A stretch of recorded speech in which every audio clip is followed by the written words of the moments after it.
Eternals, is it good, is it bad? Should you go, should you not? Find out today. Hi, how you doing today, Movie Nation? It's just Jess here. Hope you're having a good day. And today, yes, Eternals, we are going to go at AMC Niles 12 at 12 o'clock in IMAX. That's right, in IMAX. Stick around towards the end because we are going to talk about it, guys. We're in front of the theaters. We're going to leave.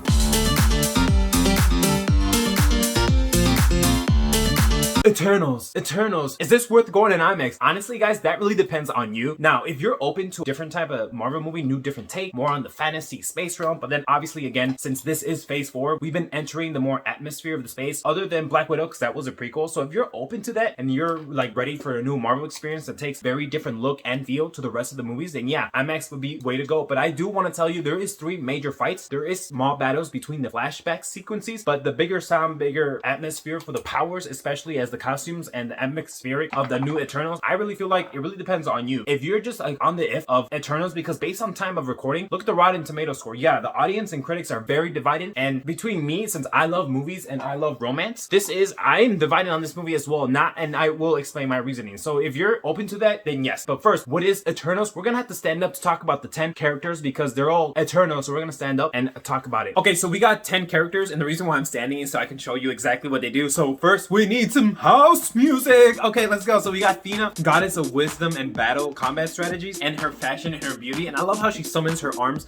So she does this zing, and she has like a shield, and she also has a sword, and she's like this. And then especially in the trailer, you see her do that. So I thought that was pretty cool. We got Icarus, played by David Manning. He also was the guy from 2015 Cinderella from Disney. So seeing him in this role was amazing. Now, basically like Superman, he has yellow eye beams that are yellow. He's like, it's so cool. But the way he flies, it's so delicate and gentle and like calm. It's not like Superman, like the real Superman, where he's like really aggressive. This guy really flies like so calm. He's like, and so the flying techniques of this movie I really love. Cersei is that Asian girl from Crazy Rich Asians, which I thought she was gorgeous, by the way. She can turn matter into something else. So for example, let's say I have this, she can turn it into like a knife or flowers or dust or dirt, whatever she thinks. Or like in the trailer, she does something magical with her power. So I thought that was pretty cool. She's like, and it's basically all these characters are basically like Overwatch if you play the video game Overwatch. And the third is Ajax. Ajax is the Prime, played by Salma Hayek. Ajax is the Prime Eternal, so she is like the captain in the beginning, and now I love her. She's exactly like Mercy in Overwatch. She can heal herself as well as her party members, and I just love that because she is the only one in the beginning that can talk to Ashram, which is the celestial that sent them to Earth. So she is like a healer. We also got Gilgamesh. Gilgamesh can be compared to another Overwatch character is Reinhardt. He's like the tank guy, so he has like these muscles things,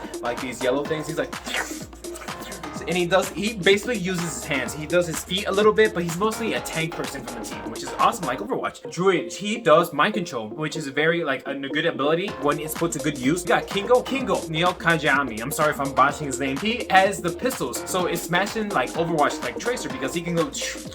And he does this. He also does like a little Kamehameha wave. For him to do it, he has to like charge it up like this, and it's like a little ball. And he also does this a little bit, and then he does that, but it's nowhere as big as a Kamehameha from Dragon Ball Z. We got Sprite. Sprite is like that short girl, the small one. She is like the majestic or the artsy of the group. She does magic and illusions and manipulation, so she can make herself look bigger, but she can also make like her friends appear, a lot of them, or like make appear more. She's like the special forces of the group. We also got Makir, which is the girl, and she's actually deaf, by the way, so they use sign language with her, and I thought that was awesome. She's also like the speedster, so the speed, she's fast, but the way she uses it in terms of combat as well to help the team, I thought that was pretty cool. Last but not least, we got Fastos. Fastos is the guy from IKEA, from his like iFall collection. IKEA. He lives in Chicago, which we'll take about in the flashback sequences. He advances technology in the field of humans as well as themselves. He can rebuild things. He's basically the commander of the ship, because in the trailers you see him, he's like, okay, the ship's this way. He is like the tinkerer, the brains, the intelligence of the group. He can create new things for the group. Now let's go back to sitting down because we had to stand up. Okay, now that we talked about the characters, let's go on with the review. So what are Eternals? Eternals feels like a mini Avengers movie packed into one. We still have 10 plus characters. So what are they? What is Eternals? Well, Eternals were set here 5,000 years ago. They lived here thousands of years ago, and I think it was like 5,000 BC before Christ, to protect life from the deviants. And now you're probably wondering, me too, when I saw the trailer after I saw the movie, why didn't they help fight Thanos or any other war for that matter? And then obviously Cersei, she says, we were instructed not to interfere with human conflict other than if involved deviants. And it's funny because during the flashback sequences, they do involve themselves when human contact. They get themselves involved a lot. So it's like, okay, but I guess I see where they're coming from. So here's one question that I want to say. So during the Battle of Endgame or Civil War or Avengers Age of Ultron, what were they doing? Just standing, eating popcorn, seeing Captain America,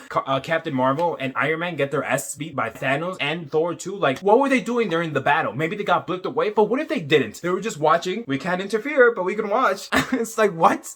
Like, they can't interfere, but they can watch it. Like, yep, there's Thor. He's getting his ass beat. He's getting his eye. They don't die unless they're killed by deviants. They don't die. They do evolve and they do grow. They look like humans. They look like us. They are together in the beginning of the movie, and the beginning of the movie sets up like a scroll, like Star Wars, just saying, hey, this is what's going on. Amazing, beautiful fight sequence. They're together. They fight. They break up, and then it's the reunion. But it's 10 different characters. So the way the movie progresses now that I've told you this, they have to stop the emergence. What is the emergence? Now, without getting into spoilers, I can't tell you what the emergence is, but basically after they do the flashback sequences and they fight, reunion, break up, they have to get the whole game back to stop the emergence. Now, I love how the movie changes this direction because now it shows the present day for most of the characters as well as a flashback sequence to see what good and bad happened in their past, like in BC or AD, before Christ. Like, it is a romance-centric movie with two different love triangles between Cersei, Icarus, as well as Sprite, and then another love triangle because Cersei, Icarus, and also Huntington's character from Game of Thrones. So there's two different love triangles progressing through the movie to see if they could stop the emergence, but they're all also interflicted and conflict with moral thoughts if they should or should not do. And I love this because every time they introduce like one or two new characters, they show the present day what they're doing, and then it goes back to the flashback, or it might be reversed. But I loved it because every single time we get introduced to more characters of the Eternals when they have to go find everyone else, when Icarus is like, we need to find the others. I like that because every time they go for the new person, they show the flashback scenes if it was good and bad. So even what led to their breakup and ultimately the good times when they had like centuries or thousands of years ago before. So I thought that was a great use of storytelling because it shows the present day what they're doing now, and then the flashback to their big group, what were they doing back then, if it was good and bad, because it shows everyone's screen time as well as like their different relationships with each other, because yes, they're like a family, and I love that it was like a dramatic dialogue movie between the family members. Some of them hate each other more than the other one does, some of them fall in love, some of them break up, some of them like are connected, are best friends, and it really explores the deep mythology of this Eternals for many thousands of years, because that's one thing that I really like, that some Eternals have close connections with other ones. You know how in some family members you might be close to your sister, but your other brother, you probably don't hang out with him as much as you do with somebody else. Now, it is a Marvel movie, so we do have a lot of funny moments in the movie, such as Neil Kanjami's character as Kingo, as well as his like director or the guy that films in the movie. He's like, very good, sir, which is not, I'm not saying that I'm having fun with like Indian people, but the way that comedic effect had on us, especially the audience, yes, it's a Marvel movie, so there's a lot of like funny moments. Now, one thing that a lot of people and some of this movie has been banned is because it shows Fastos, the guy, you know, that we talked about with the technology inventions. He is same-sex couple, as well as he's located in Chicago, which I am located in Chicago, and especially if you can see the trailers, he's like IKEA fall collection, and some of this that I have in my room right now is made from IKEA, so I get that reference a lot. That trailer has been played thousands of times everywhere. Even when I'm in the theater, I look down because I don't watch trailers, I just hear them. But it's like, wow, they banned this movie because of same-sex couple. This has more magic and fantasy based than your other average Marvel films, but that's pretty cool because that is the direction that Phase 4 is going. I also love that this is the first Marvel movie that shows more like love making scene than the other ones, like more than making out, which I'm not gonna spoil for you, but I really thought that was beautifully done. Even though when I first saw it, I was like, whoa, can't believe this is the first time, because I've heard rumors of it, and for them to actually have it here, I'm like, yeah, this is awesome, because Marvel has never really experimented with that before, and I didn't know how kids or adults were gonna like react to it, but I really loved how they did that, and it was pretty awesome to see that, because they didn't go too far, but it goes just far enough. But other than that, now we're gonna get into the negatives, because I do have some iffy things that I do want to talk about, which made me conflicted about this movie. The deviants, what are deviants? They're scary monsters, but honestly, I felt like the deviants were just placeholders for the Eternals to fight and to show their powers. Like, I don't know, I just felt that like they were underutilized. Like, I didn't really care about the deviants. Like, I'm sorry, like, yes, they were terrifying kind of, and they're like aggressive and they're strong, but I'm sorry, the deviants is really, I didn't really care. I'm sorry, I care more about the Eternals and the struggle they had between themselves and their relationship, especially the romance, because you know me, I love romance. So the deviants, I hated some of the story decisions or where, and ultimately the story went. Like, I know that's just a personal thing, like I loved everything else, the music, the soundtrack, the score, the abilities, the drama between the family members, where's the love, the romance. In the theater, I had some really like aggressive expressions about what happened at the end or towards the end. And like I said, some of the characters' decision or where the story ultimately ended up, I didn't like. And the ending too, I was okay with the ending. I wasn't like blown out. Like, yes, it was okay, but I guess they will return. But hopefully, I mean, right now the Rotten Tomato score is not good, but it doesn't matter as long as it makes money. And Kit Harington character, I know a lot of people like him from Game of Thrones. I've never watched Game of Thrones, but I know that show's very popular. But I just felt like even though I didn't like the story elements that they chose, I still felt like his character was underutilized. Here's one thing that I could say: I didn't like who Cersei ended up with. Like, yes, maybe in the movie they'll retcon that, but I hated who she ended up. After saying all those negatives, I did watch it a second time in 3D just to see. I mean, it's funny because I haven't saw a 3D movie in like years, and you're probably wondering why is this the first one that I went to go see it. But I went to go see it in 3D because this movie is just so much to unpack, especially the first time that I saw it. Like, yes, 3D adds a little bit of nice like flavor, but you lose all the sound and all the image quality. Plus, my theater was a little dark, and it felt so different being in 3D. 3D would not be my first experience. If anything, was IMAX, or I don't know why they do not do IMAX 3D. Like, I miss IMAX 3D, maybe because the tickets went a little bit too much. But the last time I saw it was Rise of Skywalker, which I really loved. Marvel's Eternals, it's okay / good movie. Like, it's in the realm between that. I can't really say it's an okay movie because it's more than that. I don't want to say it's like a good or a great movie because it's definitely not that. But do I hate on it like these critics? No, I just didn't like the deviance where the story progressed, as well as like the underutilization of Kit Harington's character. Although as much as those flashy effects be awesome and those past sequences and the flashbacks can be great, I ultimately hated where the story ended. Now, you might like it, you might be okay with it, but to me, I'm just like, eh. But honestly, guys, that's gonna be everything for me today. Hope you have a great day, and let me know if you ever need anything. If you haven't already, please consider subscribing here on this channel so you never miss a video, and click on the notification bell so you never miss any of the new uploads that I release. Take care, guys.